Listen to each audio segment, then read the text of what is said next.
राधे राधे। आपने कभी ध्यान दिया होगा कि कुछ घरों में कबूतर आकर अंडे देते हैं। वो चुपचाप एक कोना ढूंढते हैं। आप पनराम वहां घोंसला बनाते हैं और फिर दो छोटे छोटे अंडे उसमें रख देते। कई लोग इसे एक सामान्य बात मानते हैं, लेकिन क्या आपने कभी सोचा है कि इसका असर उस घर पर क्या होता है? क्या ये अच्छा संकेत है या बुरा? क्या इससे घर में बरकत आती है या गरीबी का असर पड़ता है? क्या कबूतर का अंडा देना सिर्फ एक पक्षी की प्रक्रिया है या इसके पीछे कोई गहरा रहस्य छुपा हुआ है? आज की इस प्रवचन में हम आपको बताएंगे कि जी घर में कबूतर अंडे देते हैं, उस घर के जीवन में क्या बदलाव आते हैं। लेकिन ये जवाब मैं आपको सीधे नहीं दूंगा, क्योंकि हर उत्तर की गहराई होती है और वह गहराई तभी समझ में आती है जब हम उसे किसी अनुभव, किसी कथा या किसी उदाहरण के माध्यम से जानें। कई लोग कहते हैं कि कबूतर का अंडा देना शुभ होता है, तो कुछ लोग कहते हैं कि यह अशुभ है। कुछ लोग मानते हैं कि कबूतर शांति का प्रतीक होता है और अगर वो आपके घर में अंडे देता है तो शांति आती है। तो वहीं कुछ लोग डर जाते हैं और सोचते हैं कि कहीं ये किसी समस्या या संकट का संकेत तो नहीं। आप सभी ने देखा होगा कि जहां कबूतर अंडे देते हैं वहां कुछ दिनों तक वे रोज जाते हैं, अपने अंडों की देखभाल करते हैं और फिर एक दिन अंडे से बच्चे निकल आते हैं। ये बच्चे कुछ समय बाद उड़ जाते हैं। लेकिन क्या आपने कभी ये सोचा है कि इस बीच घर के लोगों के जीवन में क्या घट रहा होता है? क्या कोई बदलाव होता है? क्या उस समय घर में खुशहाली आती है या परेशानी बढ़ती है? कुछ बुजुर्ग लोग कहते हैं कि अगर कबूतर ने आपके घर में अंडे दिए हैं तो वो घर शांत और स्थिर हो गया है। कुछ कहते हैं कि इसका मतलब है कि आपके घर में ऊर्जा का संतुलन बिगड़ गया है। लेकिन सच क्या है, ये जानना जरूरी है। कई बार ऐसा भी देखा गया है कि जिस घर में कबूतर घोंसला बनाते हैं और अंडे देते हैं, वहां धीरे धीरे गंदगी फैलने लगती है, घर के कोनों में बदबू आने लगती है और वातावरण भारी हो जाता है। लेकिन वहीं दूसरी ओर कुछ घर ऐसे भी होते हैं जहां कबूतर अंडे देने के बाद से घर में बरकत आनी शुरू हो जाती है, धन संपत्ति बढ़ती है और पारिवारिक संबंधों में मिठास आती है। तो अब सवाल ये उठता है कि दोनों बातों में से कौन सी सच्ची है? क्या ये सब मन का वहम है या वास्तु और ज्योतिष से जुड़ा कोई गहरा रहस्य? आपने कभी सोचा है कि कबूतर को ही ऐसा पक्षी क्यों माना गया जो घर में आकर अंडे देता है? आखिर वो जंगल में भी तो रह सकता है, पेड़ों पर भी घोंसला बना सकता है, फिर वो इंसानों के घरों को क्यों चुनता है? क्या ये सिर्फ संयोग है या इसके पीछे कोई अदृश्य संकेत छुपा हुआ है? कुछ लोग ये भी कहते हैं कि अगर कबूतर बार बार आपके घर आ रहा है तो ये आपके घर की हवा और वातावरण को पसंद कर रहा है। इसका मतलब है कि घर की तरंगे, घर की ऊर्जा सकारात्मक है। लेकिन जब वही कबूतर अंडे देकर चला जाता है और उसके बाद घर में लगातार परेशानी आने लगे तो मन में शंका पैदा होती है। क्या आपने कभी देखा है कि जब कबूतर अंडे देते हैं तब आपके घर में किस तरह की घटनाएं घटती हैं? क्या घर में कलह बढ़ता है? क्या घर के लोग बीमार रहने लगते हैं या फिर कोई बड़ा नुकसान होता है या फिर इसके उलट? क्या कभी आपने ये भी देखा है कि उसी समय घर में कोई खुशखबरी आई हो, कोई नौकरी लगी हो, कोई नया काम शुरू हुआ? ये सारे सवाल आपको सोचने पर मजबूर कर देंगे कि कबूतर का अंडा देना सिर्फ एक सामान्य बात नहीं है, इसके पीछे कुछ है जो हम सबको समझना होगा। और इसलिए एक बार की बात है, हिमालय की ऊंचाइयों पर स्थित शांत और दिव्य कैलाश पर्वत पर भगवान शिव गहरी तपस्या में लीन थे। चारों ओर शांति थी, वातावरण पूरी तरह पवित्र और सौम्य था। कोई आवाज नहीं थी, सिर्फ पवन की मंद गति और ध्यान की ऊर्जा का स्पंदन वहां महसूस हो रहा था। उसी समय आकाश मार्ग से देवताओं के प्रिय, चिर परिचित और उत्सुकता से भरे देवर्षि नारद मुनि अपने वीणा के साथ वहां प्रकट हुए। वे हर युग में, हर लोक में भ्रमण करते हैं और जहां कहीं उन्हें कोई रहस्य, कोई बात या कोई जिज्ञासा मिलती है वहां वे बिना देर किए पहुंच जाते हैं। और आज उनकी यह जिज्ञासा उन्हें सीधे कैलाश पर्वत तक ले आई। नारद जी भगवान शिव के चरणों में झुके और बड़े आदर से बोले, जय शिव शंभु, नाम शंभु भगवन। आप साक्षात ज्ञान और सत्य के स्वरूप हैं। आज मैं एक बहुत विशेष प्रश्न लेकर आपके पास आया हूं। भगवान शिव ने धीरे धीरे नेत्र खोले, उन्होंने नारद जी की ओर देखा और शांत स्वर में कहा, देवर्षि आपका स्वागत है, कहिए आप कौन सी जिज्ञासा लेकर आए? नारद जी बोले, भगवान मैं जब पृथ्वी लोक में भ्रमण कर रहा था तब मैंने अनेक घरों में एक विशेष बात देखी। कुछ घरों में कबूतर आते हैं, घोंसला बनाते हैं और फिर अंडे देते हैं। वहां रहकर कुछ दिन तक अपने बच्चों की देखभाल करते हैं। लेकिन कुछ लोगों का कहना है कि जहां कबूतर अंडे देते हैं वहां दरिद्रता आ जाती है। कुछ कहते हैं कि वहां अशुभ ऊर्जा का वास हो जाता है और कुछ कहते हैं कि वह घर पवित्र और शांत हो जाता है। तो हे भोलेनाथ, मेरी जिज्ञासा यही है कि जिस घर में कबूतर आते हैं और अंडे देते हैं, उस घर में वास्तव में क्या होता है? क्या यह शुभ है या अशुभ? इसका वास्तु और ज्योतिष से क्या संबंध है? भगवान शिव मुस्कुराए और बोले, नारद, आपने आज संपूर्ण मानव जाति के लिए एक अत्यंत महत्वपूर्ण प्रश्न किया है। ये प्रश्न केवल पक्षियों से जुड़ा नहीं, बल्कि यह उस घर की ऊर्जा, उसकी गति और उसमें रहने वाले लोगों के जीवन पर गहरा असर डालता है। नारद जी ने फिर कहा, भगवान, मैं जानता हूं कि इस प्रश्न का उत्तर साधारण नहीं है, लेकिन मैं चाहता हूं कि आप मुझे विस्तार से समझाएं कि कबूतरों का घर में आना, अंडे देना और फिर चले जाना, इसका गहरा रहस्य क्या है? क्या इसका सीधा संबंध हमारे कर्मों से है या हमारे घर की स्थिति से? क्या ये आने वाली घटनाओं का संकेत देता है? क्या ये चेतावनी है या वरदान? भगवान शिव थोड़े गंभीर हो गए और बोले, देवर्षि, इसका उत्तर मैं आपको सीधे शब्दों में नहीं दूंगा, क्योंकि ये केवल एक पक्षी के आने जाने की बात नहीं, इसके पीछे जीवन के कई संकेत छुपे हुए हैं जो हर गृहस्थ के जीवन को प्रभावित करते हैं। मैं आपको एक कथा के माध्यम से इस प्रश्न का उत्तर दूंगा, क्योंकि बिना कथा के इसका भाव और गहराई समझना कठिन होगा। लेकिन उससे पहले मैं आपको कुछ बातें समझाना चाहता हूं। नारद जी ध्यानपूर्वक भगवान शिव की ओर देख रहे थे।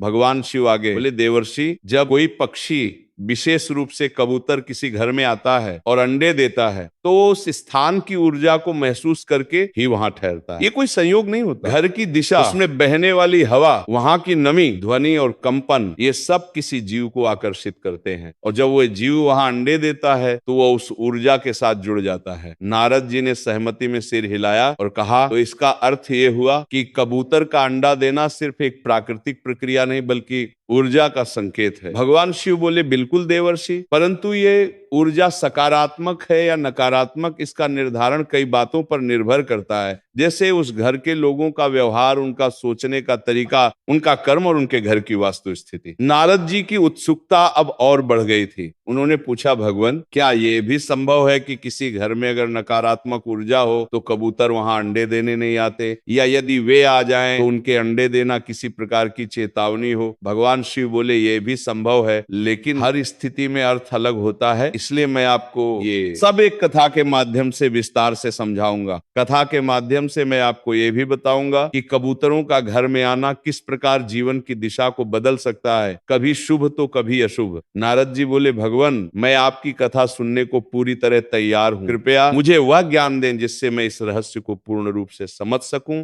और आगे जाकर इसे लोक हित में बांट सकूं। भगवान शिव बोले, देवर्षि, कथा आरंभ करने से पहले मैं चाहता हूं कि आप इस विषय को गहराई से समझने के लिए अपना मन एकाग्र करें, क्योंकि यह केवल कहानी नहीं होगी, ये जीवन के उन संकेतों का ज्ञान है जिसे लोग अक्सर अनदेखा कर देते हैं। नारद जी ने मुस्कुराकर कहा, भगवान, मैं तैयार हूं, आप जो उचित समझे कृपया वह कथा आरंभ कीजिए। बहुत समय पहले की बात है, उत्तर भारत के एक छोटे से गांव में एक गरीब किसान रहता था। नाम था रघुनाथ। रघुनाथ का जीवन बहुत ही साधारण था। वह मिट्टी का बना हुआ छोटा सा घर, टूटी फूटी चारपाई, एक पुराना चूल्हा और 2 समय की रोटी के लिए खेत में मेहनत करने वाला इंसान था। उसके पास ना ज्यादा जमीन थी, ना जानवर, ना कोई बड़ी कमाई, बस एक छोटी सी झोपड़ी और अपने भाग्य पर भरोसा। उसकी पत्नी सरला बहुत मेहनती थी और उसके 2 छोटे छोटे बच्चे थे, एक बेटा और एक बेटी। रघुनाथ का दिन सूरज उगने से पहले शुरू होता था और शाम को अंधेरा होते ही खत्म हो जाता था। वह खेतों में काम करता, बीज बोता, जुताई करता,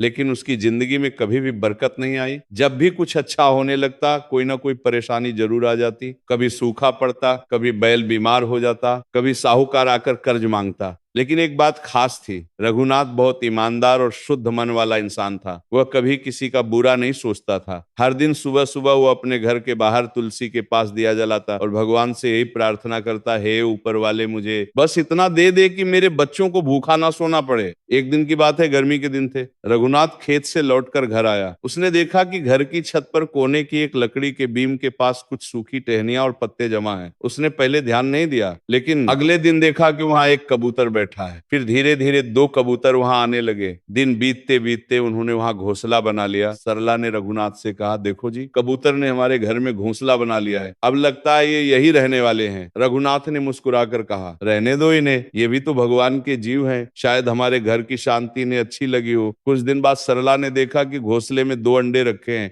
अब कबूतर रोज आते, बैठते जाते, उनके गुटर गूं की आवाज पूरे घर में गूंजती रहती। घर में कुछ अजीब सा बदलाव महसूस हो रहा था। रघुनाथ और सरला दोनों ये समझ नहीं पा रहे थे कि ये बदलाव अच्छा है या बुरा। पहले कुछ दिनों तक उन्हें ऐसा लगा कि शायद कुछ अच्छा होने वाला है, लेकिन फिर धीरे धीरे समस्याएं बढ़ने लगी। सबसे पहले रघुनाथ के खेत में बोए गए बीज अचानक सूखने लगे। फिर उसका बेटा बुखार से बीमार हो गया और दवाई लाने के लिए जो थोड़ा बहुत पैसा था वो भी खर्च हो गया। कुछ ही दिनों में घर में खाने के लाले पड़ने लगे। रघुनाथ सोच में पड़ गया, क्या ये सब उन कबूतरों के आने से हो रहा है? क्या ये कोई संकेत है? लेकिन उसके माँ ने कहा, नहीं, ये तो बस संयोग है। कबूतर क्या करेंगे किसी का बुरा, ये तो शांति के प्रतीक है। लेकिन गांव के कुछ बुजुर्गों ने कहना शुरू कर दिया, रघुनाथ, तेरे घर कबूतर अंडे दे रहे हैं, ये अच्छा नहीं है, ये दरिद्रता का संकेत है, जल्दी से वो घोंसला हटा दे। रघुनाथ दुविधा में था। वो कबूतरों को नुकसान नहीं पहुंचाना चाहता था, लेकिन बच्चों की भूख, पत्नी की चिंता और खुद की थकावट उसे अंदर से तोड़ रही थी। एक रात वह घर के आंगन में बैठा हुआ था। आसमान में चांद आधा था। कबूतर गुटर गूं कर रहे थे। उसने कबूतरों की ओर देखा और धीरे से कहा, अगर तुम्हारे होने से मेरे घर में कष्ट आ रहा है तो मुझे माफ करना, लेकिन मैं तुम्हें कैसे निकालूं? तुम भी तो मेरी ही तरह इस धरती के जीव हो। उसकी आंखों में आंसू थे। वह थक चुका था गरीबी से, सवालों से और अपनों की तकलीफ से। कुछ दिन और बीते। सरला की तबीयत भी बिगड़ने लगी। अब रघुनाथ ने निश्चय किया कि वह गांव के मंदिर में जाकर साधु बाबा से मिलेगा, जो हर शनिवार गांव के बाहर आते थे और लोगों की बातें सुनते थे। लेकिन शनिवार आने से पहले ही कुछ ऐसा हुआ जिसने रघुनाथ को अंदर तक हिला दिया। एक रात तेज आंधी आई, बारिश भी तेज हुई। घोंसले से एक अंडा नीचे गिर गया और टूट गया। दूसरे दिन वह जब उठा तो उसकी बेटी की तबीयत अचानक खराब हो गई और वह बेहोश हो गई। अब रघुनाथ ने तय कर लिया, अब और नहीं। अब मैं किसी ज्ञानी संत से जाकर पूछूंगा कि ये सब क्यों हो रहा है। क्या सच में कबूतर का अंडा देना मेरे जीवन में कोई अशुभता ला रहा है? तभी जैसे भाग्य ने सुन लिया हो, गांव में खबर आई कि बहुत दूर से एक दिव्य संत गांव में पधारने वाले हैं। वह किसी को नहीं मिलते, लेकिन जिन्हें वह बुला लेते हैं उनके जीवन का अंधेरा खुद ब खुद हट जाता है। सुनते ही रघुनाथ की आंखों में उम्मीद की किरण जागी। वह मन ही मन सोचने लगा, अगर वे संत हमारे गांव आएंगे तो मैं उनके चरणों में बैठकर अपनी बात कहूंगा। चाहे मुझे कितनी भी भीड़ में खड़ा रहना पड़े, मैं उनके पास जरूर जाऊंगा। और जैसे ही वह दिन आया, पूरा गांव उनकी एक झलक पाने के लिए मंदिर की ओर दौड़ा। रघुनाथ भी भीड़ में था। अब कथा के उस मोड़ पर आते हैं जहां गांव में पधारे दिव्य संत जी, और रघुनाथ अपनी सारी पीड़ा, अपने सारे प्रश्न लेकर उनके चरणों में जाकर बैठा। मंदिर के बाहर बड़ी भीड़ थी, लेकिन संत जी ने जब अपनी आंखें खोली तो उनकी दृष्टि सीधे रघुनाथ पर पड़ी। वे मुस्कुराए और अपने हाथ से संकेत किया, बेटा आओ, मुझे तुमसे कुछ कहना है। रघुनाथ कांपते हुए भीड़ को चीरता हुआ उनके पास गया और उनके चरणों में झुक गया। उसकी आंखों में आंसू थे। रघुनाथ बोला, महाराज, मैं बहुत दुखी हूँ। मेरे घर में कबूतरों ने घोंसला बनाया, अंडे दिए, और उसके बाद से मेरे जीवन में जैसे दुखों का पहाड़ टूट पड़ा। खेत बर्बाद हो गए, बच्चा बीमार हो गया, पत्नी की तबीयत भी खराब है। कुछ लोग कहते हैं कि कबूतर का अंडा देना अशुभ होता है, लेकिन मैं समझ नहीं पा रहा कि सच क्या है। कृपा करके मुझे मार्ग दिखाइए। संत जी ने उसकी बात ध्यान से सुनी, फिर शांत स्वर में बोले, बेटा, ये प्रश्न सिर्फ तुम्हारा नहीं है, ये प्रश्न तो आज हर उस व्यक्ति का है जिसके घर में कोई पक्षी, खासकर कबूतर, आकर अंडा देता है। लोग बिना सोचे समझे उसे शुभ या अशुभ मान लेते हैं, लेकिन सच्चाई इससे कहीं गहरी है। सुनो ध्यान से, मैं तुम्हें 3 बातों के माध्यम से इसका उत्तर दूंगा। सबसे पहली बात यह समझो कि जो बातें समाज में फैली हैं वे हमेशा पूरी तरह सही नहीं होती। कोई कहे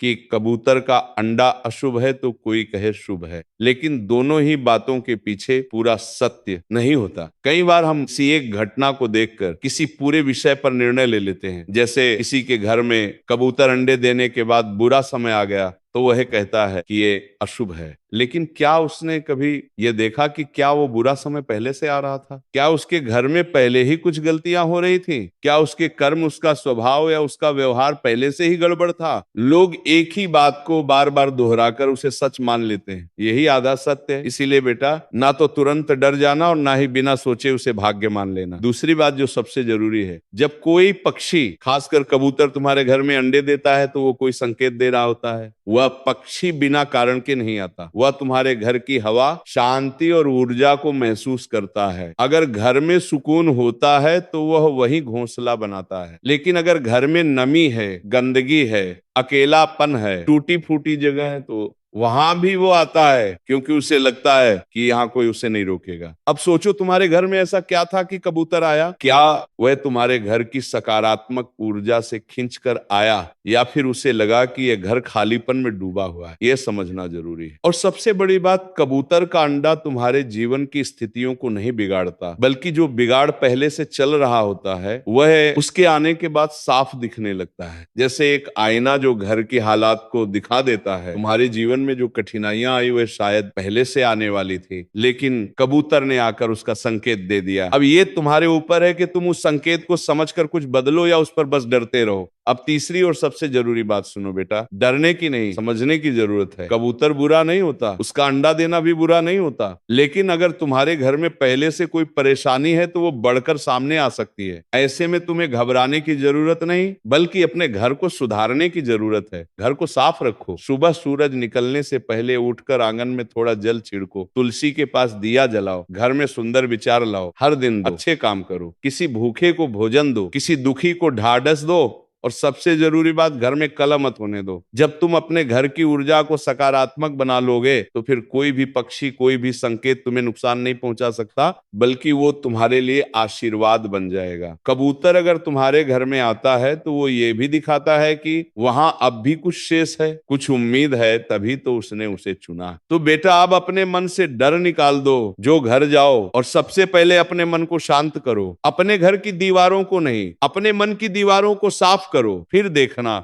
वही कबूतर तुम्हारे जीवन में शांति और समझदारी का प्रतीक बन जाएगा। रघुनाथ की आंखों में आंसू थे, उसने संत जी के चरणों में सिर रख दिया। उसका मन जैसे हल्का हो गया हो, उसे अब डर नहीं लग रहा था, बल्कि उसके अंदर कुछ बदल रहा था, सोचने का तरीका, समझने का तरीका। वो बोला, महाराज आपने मेरी आंखें खोल दी, मैं अब घर लौटकर पहले अपने अंदर का डर हटाऊंगा और फिर अपने घर को साफ और शांत बनाऊंगा। संत जी ने मुस्कुराकर आशीर्वाद दिया और कहा, जाओ बेटा, अपने जीवन को समझो और संवारो, यही सच्चा उपाय है। भगवान शिव कथा समाप्त करते हुए नारद जी की ओर देखते हैं और मुस्कुराकर कहते हैं, नारद जी, अब मैं उम्मीद करता हूं कि तुम्हारे सभी प्रश्नों का उत्तर मिल गया होगा। अब तुम्हारे मन में कोई संशय नहीं बचा होगा। नारद जी ने दोनों हाथ जोड़ते हुए भावुक होकर कहा, प्रभु आज आपने मेरी आंखें खोल दी।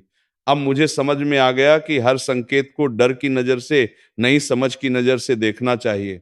आपने जो बताया वह न केवल मेरी जिज्ञासा का उत्तर था, बल्कि समस्त मानव जाति के लिए एक सीख है। अब ये ज्ञान मैं पूरी दुनिया तक पहुंचाऊंगा। अगर आपके घर में कभी कबूतर आकर अंडे दे तो घबराइए मत, डरिए मत। ये मत सोचिए कि अब आपके जीवन में दरिद्रता आ जाएगी या बुरा समय आएगा। सच्चाई ये है कि कबूतर अंडा देना कोई अभिशाप नहीं होता, ये सिर्फ एक संकेत होता है, या तो आपके घर की शांति की, और या फिर ये बताने के लिए कि अब आपको अपने जीवन और घर के वातावरण को थोड़ा और सुधारने की जरूरत। समझदारी यही है कि डरने के बजाय सोचें, सुधारें और सकारात्मक बने। जब मन और घर दोनों शुद्ध होंगे तो जीवन में सुख और शांति खुद ब खुद आ जाएगी। अगर आज की प्रवचन आपको अच्छी लगी हो तो वीडियो को लाइक करें और ऐसे ही प्रवचन सुनने के लिए चैनल को सब्सक्राइब करें। बोलो राधे राधे।